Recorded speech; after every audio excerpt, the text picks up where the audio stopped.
Okay, so I thought I would talk about how I work and hopefully give some tips about how to make children's books. It's a very different for every individual, so hopefully what I say will be helpful. I think the scariest thing is a big blank page coming up with an idea in the first place, and the best way of coming up with ideas is to just scribble down everything and anything that you think is amusing or interesting or sad, or just little sketches from all over the place. You never know when they're going to come in useful.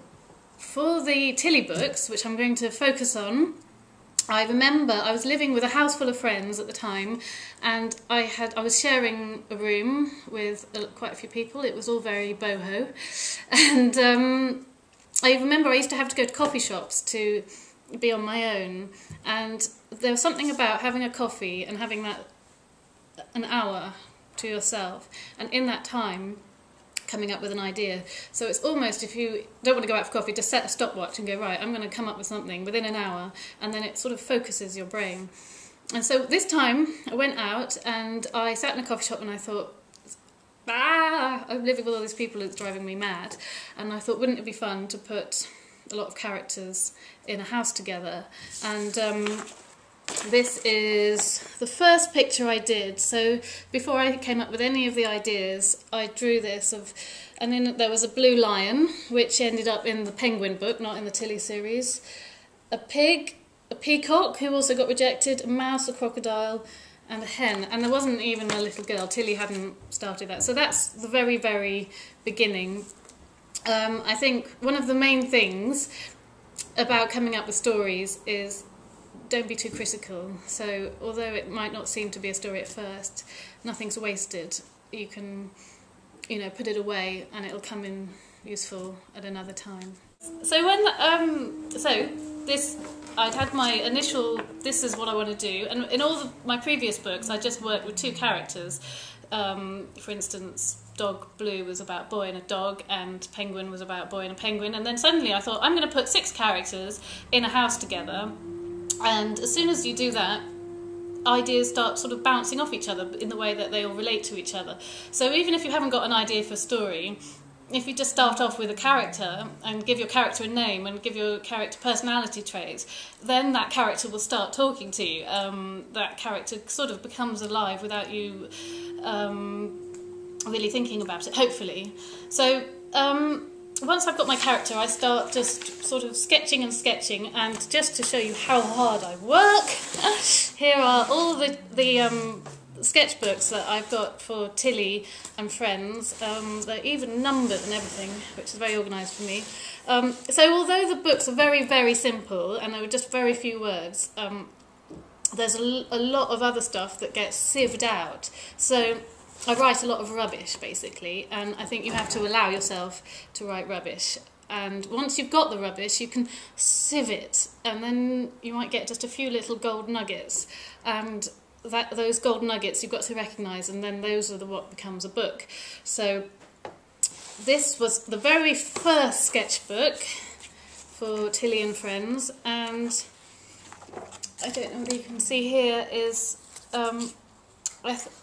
I like the idea of a chicken putting on lipstick, because chickens don't have lips, and I just thought that was funny. And I also like the idea of an elephant stealing things with his trunk, because trunks are good for stealing things with. And so I put those two together, and I thought, oh, this is quite funny.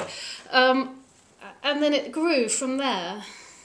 And I didn't have a story immediately, but what I did is I filled this book up with loads and loads and loads of different ideas. And I think what happens with ideas is they cross-fertilise. One idea can, if you sort of juxtapose one idea with another that you didn't expect and you weren't thinking, they suddenly kind of come to life. So that's why it's important, I think, to write all your ideas down, because you never know what's going to surprise you and what's going to spark something else. So that's how I begin. So just writing really, really, really random things. And then I start I sort of start scribbling out. This is how it begins, and I do page numbers and very, very rough sentences. But the really, really important stuff is the storyboarding. So I just draw lots and lots and lots of boxes and lots of pictures, and I'm not really worrying too much about the words. What is the most, I think, important thing about picture books is the pacing. And so by doing boxes, you can see the whole story all at once, and you can see how it flows. So really the pictures are leading the way, and then the words come later to make sense of the story. So once I've like, right, okay, I've got these 6 characters, and I thought the stories are beginning to emerge. I start drawing them out, which is, it's embarrassing to show you these because they're such terrible pictures. So I just start trying to think of what the character shape is going to look like, and I start drawing and drawing and drawing, and it's almost, there's a moment when suddenly I recognise the character, and it just seems to have a life of its own, and it's not me just deciding what it looks like and deciding what shape it is. It's got its own sort of inner life, and I do a hell of a lot of really, really bad drawings before I get to a good one, so it takes a long time. And then, I think I've talked a little bit about names already. I try and come up with names, and in the beginning I just wanted to call them rabbit, chicken, elephant, and I thought that was fine, but my publisher's advice was to give them actual names, and that took a long time. So I've done all the thinking and written all the really bad writing and done lots of terrible pictures, and then I think, right, okay, I might have something that's worth showing publisher. I think one bit of advice I would give is that a lot of people who want to write and illustrate, they feel that they've got to write a complete book and illustrate it beautifully and deliver it to a publisher, and that's not the case at all. I think what publishers are looking for is potential in illustration and potential in idea story, something that they can go, oh, this has legs, we'll help to mould it. So if you're doing a book, you can maybe do a couple of spreads to show what the style would be like, but the rest can be really, really rough. These are what I take in, and what I do is I buy sketchbooks, I rip the cover off, and then I have a ready-made book which has just got a staple in, and you can make your own book, but I'm lazy, so that's what I do. And so these just have a very, very rough idea of what the story is going to be. And I show them at this stage, and they say yay or nay. Hopefully if it's yay, then I go to the next stage. So I took the dummies into Walker, and they liked them, which was brilliant.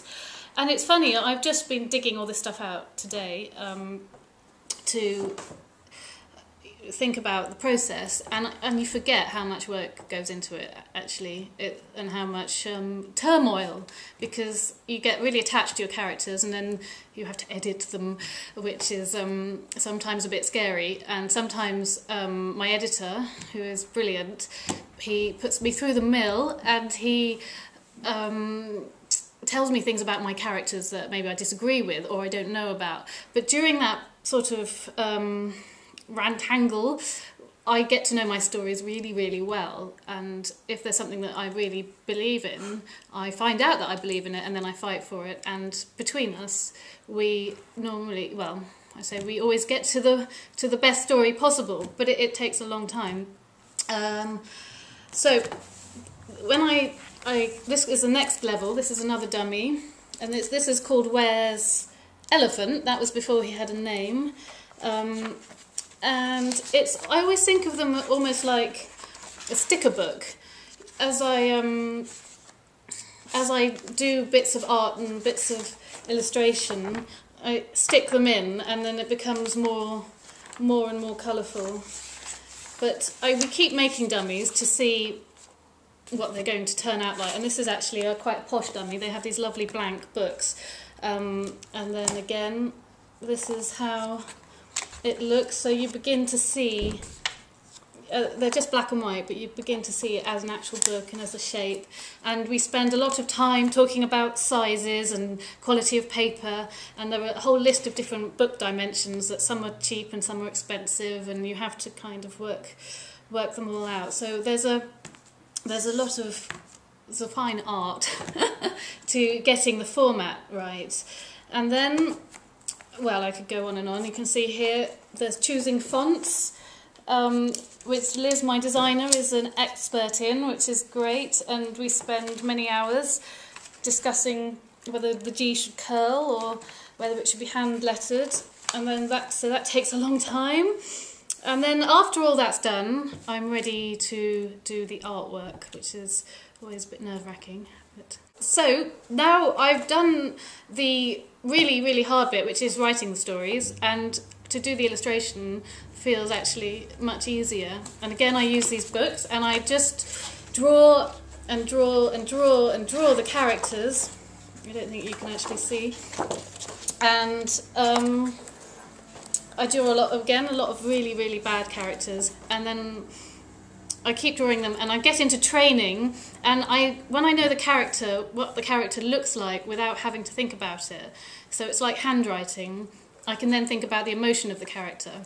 So if I'm thinking about how big a character's nose is or how long their ears are, I can't draw that and have the right expression on their face. So I have to know the character inside, and then all I have to think about is how they're feeling when I'm drawing it. So then I'm just drawing the emotion, and that takes a long time. And then normally when I've got them at the tip of my pen, I can draw a whole book out in a week sometimes, if I'm lucky, but then I can have 6 months of not doing very good drawings at all, so you have to wait for those times. Here is what the artwork looks like when it's finished, and this is what I will take in to the publishers, and they will put it all onto a computer and give it backgrounds, and eventually it goes off to be printed, and it always takes a long time. It kind of goes to the other side of the world and you forget that you've done it, and then it's a really nice surprise because you think, oh, it's not as bad as I thought.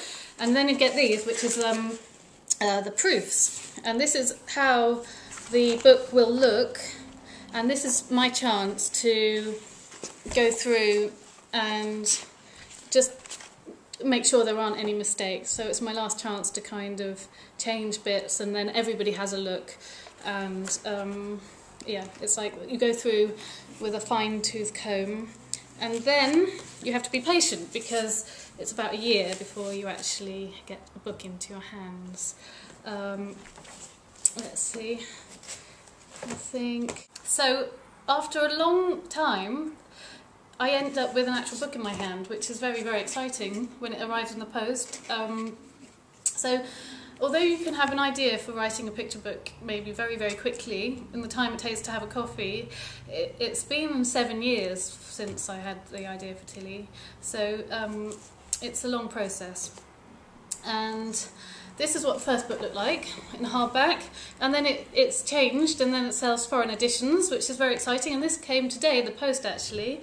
I think this is a Taiwanese version, and as you can see we've changed the format and the texture. It turns out that this is a bit absorbent of mucky fingers, but you don't know these things until you actually try them, so that's what they end up looking like as an actual book, which is very exciting. But I think the moment you only really know when your story works, I think, is when you read it to children. And surprisingly, the first time that I ever read my books to kids are when they're published. There's no testing along the way. And then you kind of learn as an author what your story is about, and it's the bits that the children fill in, it's the gaps that they, it's when they have a chance to speak that you actually know that, oh, this story works, and that is the thrill, I suppose.